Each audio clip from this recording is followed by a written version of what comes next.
Safe to say, Logan was not pleased with any of his students. When he woke up the next morning, looking on the Tokyo news, seeing the fire that occurred the night before, and the strange phenomena with unknown young individuals who were helping those trapped in the chaotic fire, safe to say there was a massive chewing out by everyone. So let me get this straight. You're all supposed to be in your rooms, right? But rather than doing as you're told, instead you all choose to go gallivanting out into Tokyo, way past your curfew, mind you, and you get involved in this. Junichi raised his hand. Well, sir, to be technical, and did I ask you about being technical? No, I didn't, Angel Boy. So shut it. Do you know why I haven't made any of you get involved in any of this? One, because you're not supposed to. And second, because if anything were to happen to you, what am I supposed to say to your parents? It's bad enough that we had to toy with their minds. Logan, you need to... No, Professor. No. You trying to be lenient is what's gotten us into this situation. Because you wouldn't listen. I'm taking reign here. Okay? Logan turned back to the group. What would have happened if someone would have died last night? Any of you could have died. What if any of those civilians died? It would be on you. It would be on me. It would be on all of us. Your actions have consequences. Okay? It doesn't matter how strong you think you are, how powerful you think you might be, how much mastery you think you might have over your powers. In the end of the day, there's one thing that your powers can't fix. They can't bring the dead back to life. None of you can.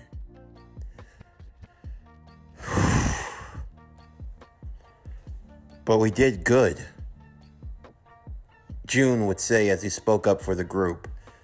Tomo was a bit fearful about June speaking out, but if the boy had anything, he had a backbone. You're right. We broke the rules. We went out when we weren't supposed to, and that's on us. But we shouldn't have to apologize for the good we did. We saved lives. People, hundreds of people could have been killed last night. And we stopped it. I don't know about you guys, but I'm proud of what we did. And I'm not apologizing for it. Logan raised his eyebrow at June's brazen audacity to speak up to him that way. But surprisingly enough, it gave the boys more of a backbone to stand beside him. He's not wrong, Sakuta said. You're right. Maybe it's not our place to get involved. And a lot of bad things could happen. But if that's the case, what have we been training for? Why have we all agreed to come here? We didn't come here just to get by. We're supposed to be better. You've made us better. And we've used our power for better. I mean, if you're okay with just letting a whole bunch of innocent people burn to death, then by all means, you didn't get involved. We'll clap. We'll give you a parade, but that's not going to stop us. One by one, the group stood in solidarity for their actions. They recognized that what they did was wrong. They weren't disputing that. But at the same time, they had managed to do some good. Taiga, being the most outspoken of all of them, would be next to say her piece. Sounds to me like you're scared. You think I'm scared? Huh, little pipsqueak? That's what you think? You kids think you've got this all figured out, don't you? That you just know the ropes of everything when it comes to being a mutant.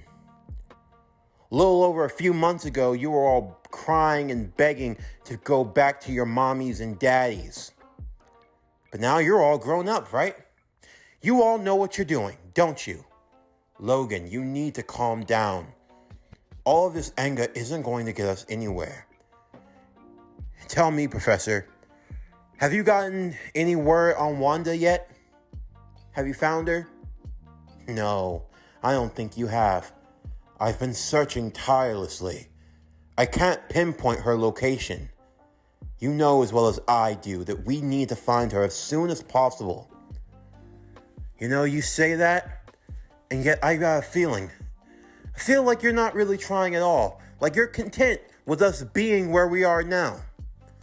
Why am I not surprised? When it comes to you, Professor, there's always something up your sleeve. Always some trick. Some way of trying to get over. The professor looked to Logan seriously, having been annoyed with his antics for long enough. What is this really about, Logan? Because it's obvious that your hostility is not against me or these children, or unless it's something else. So what is it? Spit it out. My hostility? Yes, your hostility. I've had to put up with it for the last 10 years. What you've had to put up with. What you've had to put up with. You? What about all of us? What about what we've had to deal with? Going on and on about your stupid dream. Always acting like you know what's best for everyone. You think you know what's best for everyone, but you really don't. If you knew what was best, you would have given up a long time ago. But no. You just had to try to keep dragging everyone back into this stupid, pointless game of yours. And what about Jean? Huh, Professor? What about her? So that's what this is about, Logan. It's about Jean. Although I can't say I'm mistaken.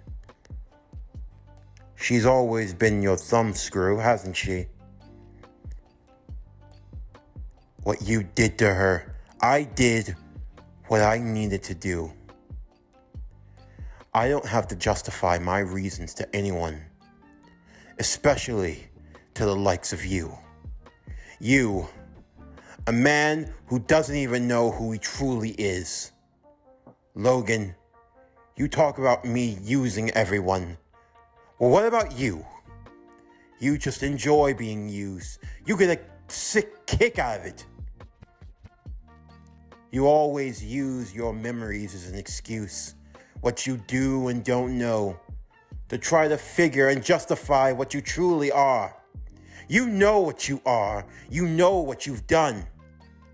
And yet you hide behind this vain facade that you're a loner, that no one loves or cares about you. I know what you've lost. We have all experienced loss, Logan. But I have never used my loss as a crutch to drag down others. That's what you think? Logan immediately went and grabbed the professor by the collar. Instantly, both June and Tomo grabbed Logan by the shoulders and tried their best to wring their teacher back. Everyone was on edge, not sure whether or not if they wanted to get involved. Logan thankfully got his sanity as he let go of him and pulled away from the two. In a fit of anger, he stormed out of the mansion and hopped on his motorcycle. He needed some time to cool off. He just couldn't deal with this anymore. For everyone, this was the most intense it had ever gotten ever since they started this little group of theirs. Misaki couldn't help but ask,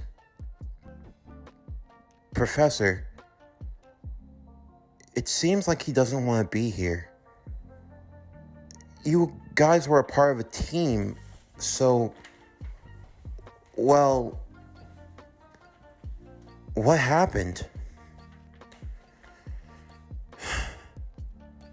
I ask myself that question every day. Logan was not originally a part of my school. He wasn't even one of my students. He was someone who came along at a different point in his life. But I figure you all deserve to know. You deserve to know everything. As you probably are aware, I once ran a school, an institute, for mutants. A place where they could learn to use their powers, to control them, to better themselves. My goal was to try to usher in an era of peace, a society that would be welcoming to mutants and mutant kind. But that was a lot easier said than done. For every mutant who wanted to live in peace and harmony with the ordinary, there were those who saw themselves superior, who saw themselves as better. Those who were ruled by fear. I understand why they feel the way that they do, but still, they took their actions to the extreme. Among them all was a man that I once considered a friend. He became known as Magneto, and he led a group called the Brotherhood of Mutants. They believed that mutants were the superior species, that mutants were the next evolution in mankind, and that they were predestined to take control of the world, and that it was humans who should be subjugated and, if necessary, removed. Of course, I did not champion such values, and as such, I raised a particular group of mutants known as the X-Men. The X-Men clashed with the Brotherhood many times, many fights and deaths on both sides. But what about Jean? Corey would ask. I've been told I have her powers, so... Yes, you have her powers, but Jean was a lot different from you, Hori. She didn't grow in a loving environment. She was rather unstable. I worked with her since she was very young, and even then, there was always a part of her that she could not completely fathom.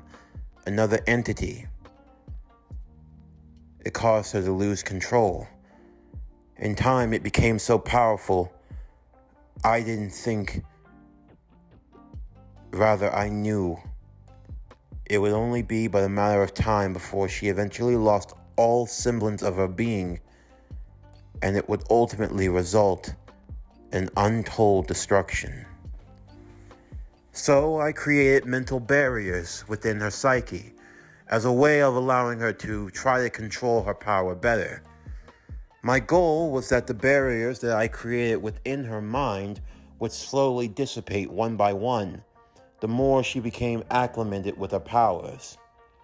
By doing so, I had hoped that in the long run, once she got full mastery over her emotions, over her skills and abilities, that she could fully gain access to what her power was truly capable of without being a harm to anyone.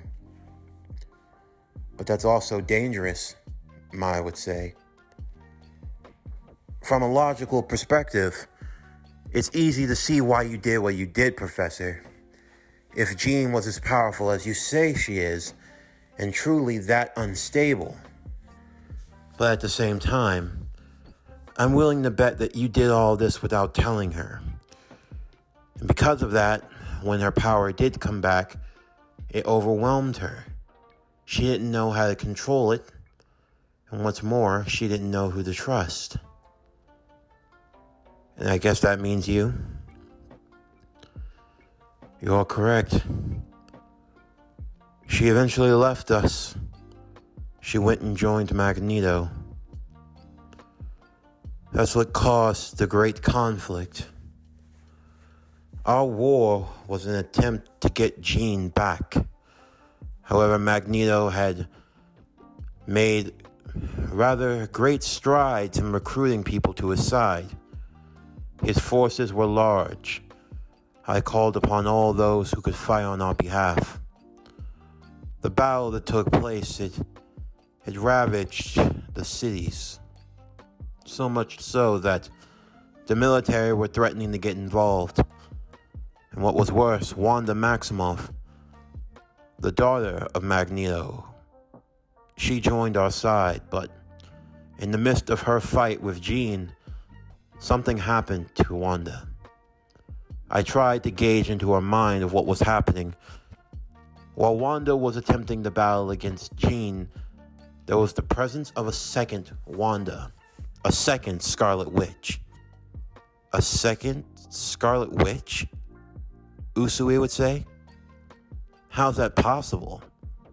I don't know myself, but there were two of them. I am sure of this. It was as if the one that wasn't from here was trying to gain control of her body, while our Wanda fought and resisted while battling against Jean. In the midst of everything that happened, there was a great explosion. Wanda, Jean, and Scott Summers. Mia Moore, your powers you inherited from him. All three were gone. And what's more, say for myself and Logan, it would have appeared that everyone had lost their powers. What about Magneto? Did he lose his? Jiro would ask. I'm not entirely sure. In the midst of everything that happened, Eric disappeared. I've tried to find him ever since, but it's been impossible for me. I can't confirm whether or not he lost his powers or not. In the end, it's not like it matters. All those who followed him did. And without anyone to follow him, he's all but on his own.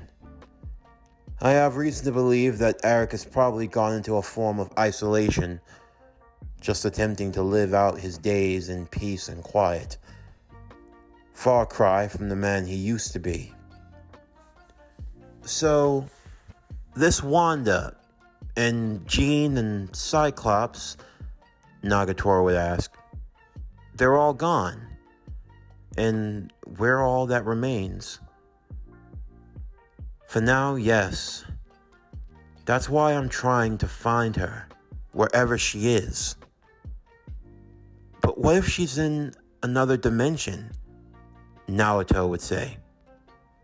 Everyone turned to him as the young man was thinking it through. He wasn't an expert in this by any means, but he'd like to think that he knew his way around a bit, at least using all the information they had gathered up until now. Like, what if she's in another plane of existence trying to find her way home? But if she doesn't really know how to use her powers correctly, every time she tries to come back here, she opens a rift and some of her power leaks out, but she can't escape. It's just a theory, but a lot of times, the more powerful something is, the lot harder that is to travel between dimensions. And how on earth did you come up with a theory like that? Ryuji would say. It was something I saw in the manga once, under a different circumstance. Basically, in a roundabout way of explaining it, there were these powerful entities. You could call them demons if you want. And there was a gateway between the demon world and the human world. However, in a way of trying to prevent the more powerful demons from coming to our world, the ancient society or whatnot in the manga, they created something akin to like a dragnet. That way, the more powerful beings couldn't escape through. But, like you know, with a dragnet, there are holes. That means the smaller, less powerful entities were able to sneak through the gap. But because they weren't so powerful, they were manageable on our side. Okay, June would say. So what you're trying to say is wherever she is, there's some powerful force or barrier that she can't cross. But because she's so strong, her power, it can leak past the gate. Right. Like, I guess a better way of explaining it is that she's caught between a fence. There's a fence wherever she is that's keeping her out. But imagine, like, with a fence, if you had a piece of string with a rock or something like that, you could toss it through the holes and you could send it out far enough that someone could get to it. Someone could receive something from you, but not you itself. All of this sounds a little convoluted, don't you think? Usui would say. It makes the most sense. Professor, you said so yourself. You're able to sense her presence, but she doesn't have a physical form. And instead, all she does is leak out power. And enough of that concentrated power takes on the form of a storm or something along those lines. So, what if, when she does materialize again, if we could find a way to create a hole in that fence, we could open it up just enough and we could try to pull her out, if possible. That doesn't sound like a bad idea, Sakuta said. But you're still running into another problem, Mai would chime in. How on earth are we even going to be able to rip a hole through a dimension strong enough to pull out one of the most powerful mutants in all of existence? I mean, between the 16 of us, I don't think we're generating that type of power. Actually, you're wrong, the professor said. Hori, Mai, I believe the two of you may be the key. And Taiga, you as well. Me? Why me? All I can do is make a sword. Yes, but you make a psionic sword. A sword made out of mental energy, given shape. If your sword were powerful enough, perhaps you could cut a hole through that very dimension. And then from there, we'd have a way of dragging Wanda out, Naoto said. Precisely. And once she's free, we may have a way of reversing what's been done. I can work with her extensively. And once I do, she can use her powers to undo what's been done, to take away your powers, and to try to set things right. Everyone in the group were surprisingly optimistic about this idea. It seemed the most plausible, at least in the sense of leeway and in any form of direction that they had had so far. But Akari was still worried, though. What if she can't? I mean, what if she can't undo what's been done? What if we're all stuck like this? I don't know. It doesn't seem all that bad, Yukana would say. I actually like having my powers. They're so colorful and bright. Kind of beautiful.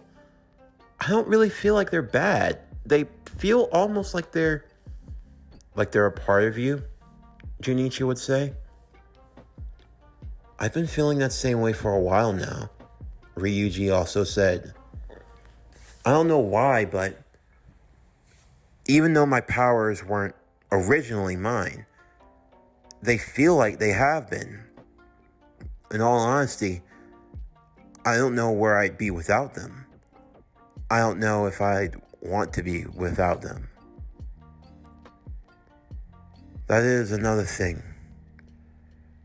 Once you lose your powers, you will feel as though you have lost a part of yourself. It's an excruciating feeling.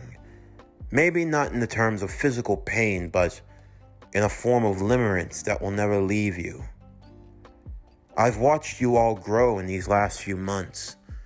You've shown great form and sign of potential. All of you have. I have the fullest and utmost confidence that in every single one of you, you have the capability to do great things. That's why I want to help you. I believe of all the X-Men I've trained, you all could have the potential to be the finest ones yet. But we all don't want to be X-Men, Misaki would say. I'm sorry, but I just want my ordinary life. Usui would take hold of her hand, even though she had to wear a glove. If that's really what you want, I promise I'll help get you back to normal. And what about you? You seem to be all too thrilled with your powers, and I'd give them up for you. 1,000 times. If you wanted me to, I would. For Misaki, she was moved by this. Of course, she saw how Usui had been training really hard to master and hone his skills. And honestly, she was really proud of him for it. The boy was gifted with many talents. And yet even still, the fact that he would give them all up for her, it only slowly but surely confirmed about what she felt for him in her heart. In the meantime, though, there was still the matter of Logan, about what he wanted to do. He drove far off and decided to go somewhere to clear his head for a bit, looking up at the clouded sky. Seemed like it was going to rain shortly after. Those kids, those damned kids, they just didn't understand. They didn't see things from his perspective. Right now, they were looking at everything starry-eyed, hope-filled. They didn't know about the true burdens that came with being a mutant. That was the thing about the last decade or so. When mutants just suddenly vanished, people were just all too quick to forget about them. Now, that doesn't mean that people didn't know that mutants existed. No, they were real.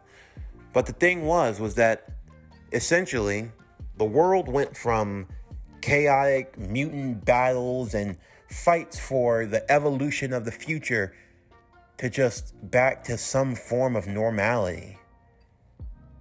People were being tested left and right, but there were just no more mutants on the earth. It was as if the rapture had just suddenly occurred and every mutant had just been teleported, lifted away. Different mutant hate groups and televangelists and things of that nature said that God had finally cleansed the earth, just like the days of Noah. That finally the mutant menace was taken away from society, and now they were entering into a new age. Although, for some, you wouldn't see it that way. You see, without mutants, it meant that suddenly there was no common enemy, if you will, that tied all of humanity together. Slowly but surely, the world became enthralled in small, warlike conflicts all over the planet. One country wasn't getting along with another country, even though not too long ago they would have joined together just as quickly to fight against what they called the mutant menace. Now all of a sudden, it was as if they were total strangers. But that was how it worked in society. That was the type of world that Logan had been a part of, the type of world he had seen. The kind of world that didn't care if you were a mutant man, woman, or child, especially child. Those children didn't know what it was like to be hated for what they were, to be hunted down like dogs, to watch children get strung up by their necks in parks and to have people praise it. He'd seen what sick bastards were willing to do. Body parts chopped into pieces and strewn all over like trophies. People cheering and jeering at the most disgusting of displays. That was the life of a mutant. It wasn't sunshine and rainbows. It wasn't colorful spandex. It wasn't just the cool moments, if you could even call it that. It was survival. And for him, a part of him, he kind of hated that they didn't see that. To be a mutant, it was about survival. It was about living every day knowing that it could be your last. Never knowing when the government or some shady, shadowy group was going to knock down your door, put a gun to your head, and take you off and away into the night. And what's worse, most of the world wouldn't give a damn. They wouldn't care if you were strapped to a table. They wouldn't care if a doctor took a knife and played inside out with your very body. They wouldn't care if you were subjected to every inhumane sort of treatment, because in their eyes, you're not human. You're not human. They just didn't get that. That's why he wanted to cure them. He wanted them to go back to normal because they didn't deserve that burden. And God forbid if they were the first of a new wave. He wanted to get on top of things as soon as possible. But then there was another side of him. Another side that wondered, when had he gotten so cowardly? Had the world really roughed him up that much? So much so that he was just willing to stand idly by? It caused him to think about a moment. It was a couple of years after the mutant society had all but become extinct. He remembered driving on the side of the road on a stormy, snowy night. There was a van that had turned topside into a ditch. Of course, as Logan went down, he saw that the family that were trapped inside, almost being buried under snow. A mother, father, couple of kids, an infant. If they didn't get help soon, they were going to freeze to death. He remembered doing everything in his power to save them. Igniting his claws, he remembered tearing through the doors and pulling out the family members one by one who were just barely conscious enough. When the family saw what he was able to do, they became fearful. The children huddling to their mother, looking at him as if he were the devil himself. The father standing with whatever strength he had to try to keep him away. Logan was just trying to do something. Just trying to help. A truck was driving off on the road and he stopped soon enough. With the driver coming out to see what was happening, the family pointed at Logan, calling him a mutant freak. The truck driver believed that he might be the one responsible, and he was quickly going to his truck to try to pull out his shotgun. Logan didn't bother trying to explain. He just hopped on his bike and continued on into the night. By the time the driver came back with the gun, he was long gone. Just a simple act of kindness and he was already being threatened. Despite of everything that you do for them, they always found a way to hate you. It was always your fault. It didn't matter how many lives you saved, how much good you tried to do in the world, not to them. And in the end, Logan accepted it. He accepted that that was maybe just what life was going to be. What was he going to do now? The day would go by, the children carrying on in their other tasks. The professor still chose to teach them, not just in the terms of using their powers, but giving them a basic education. He was a smart man, after all, so there were other things he could teach them in terms of reading, writing, math, arithmetic. He could teach them a decent amount of Japanese. He was intelligent enough to do so, but the kids were able to pick up that for themselves. By the end of the day, Logan finally came back to the mansion. Many of the kids watched as Logan made his way through the halls, eventually arriving to the room of the professor. Xavier had been anticipating this, the door closing behind Logan as the two We're now going to have a talk. Logan took time to apologize for his outbursts, although the professor was understanding.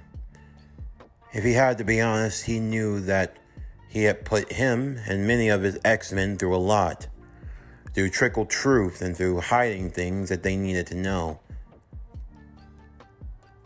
I understand why you feel the way you feel, Logan. You have every right to. I always thought that I knew what was best, that there were decisions that only I could make. And I haven't always made the best of decisions. I understand that, Professor. Honestly, I can't fault you for it. You did what you thought was best, and in hindsight, it probably was. I just wish there could have been a different way. It's just, it always feels with you. I never know if the decisions I'm making are my own, or if it's just because of some hypnotic suggestion that you stuck inside of my brain. You're a lot stronger than you give yourself credit for, Logan. Nothing I put into your mind could possibly be strong enough to overcome you. You are very powerful in that regard. Look, you talk about wanting to try to get things back to normal. I understand that. Wanting to help these kids? I'm all in. What I need to know is that we're doing the right thing. You've got to be on the level with me. Making these kids X-Men? Are you sure that that is the wisest course of action? After everything we've been through? That I cannot say. The only thing I know for sure is that they have great potential. And I believe it is our duty to nurture that potential to its highest capabilities. Whether or not they want to stay X-Men, that is up to them. But while they have their gifts, they can use them the right way. Set the example for what mutants can be. So that's what it's about. You want to use them as the poster child for what good mutants look like? Not in that regards, Logan. But still, would you ever think of there being a better opportunity? Once we find Wanda, to get her to undo what she's done, how are people going to feel when mutants come back? If they can come back. If they have the example of what they're capable of in the right way, in the right frame of mind, then perhaps we can finally broker peace the way it was meant to be, to show that we aren't the monsters that go bump in the night. I see.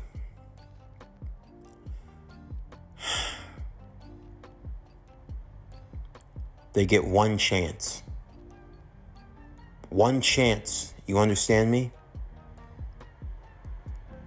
I understand.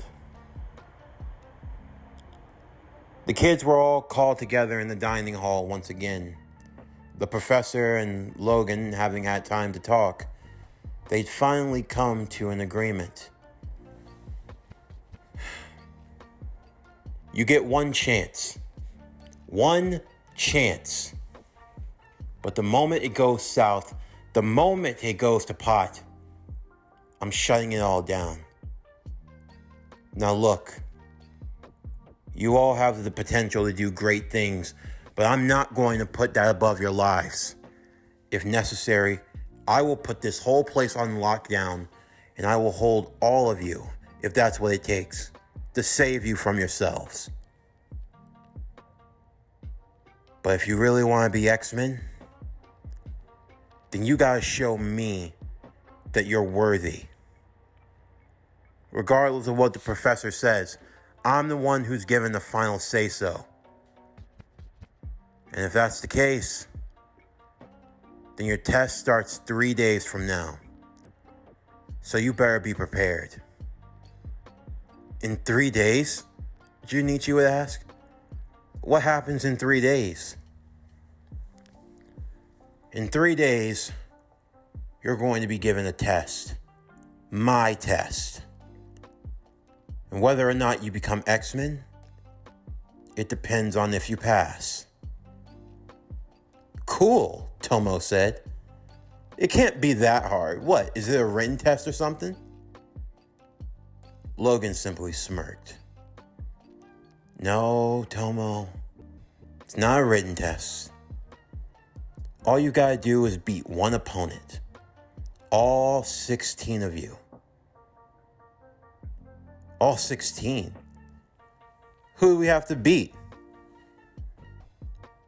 Logan raised his fist as 3 claws would jut out. Your opponent is me. And unlike before, I don't plan on holding back.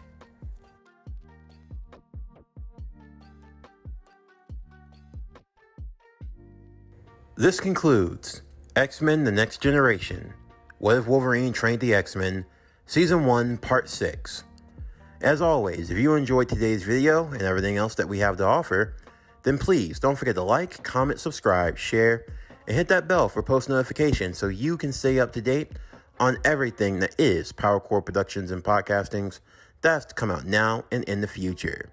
Stay tuned for tomorrow's video as we'll be continuing with X-Men The Next Generation, What If Wolverine Trained the X-Men, Season 1, Part 7. But anyway, that's going to do it for the end of today's video. I'm Javon Harrington with PowerCore Productions and Podcastings, signing off, and I'll see you next time.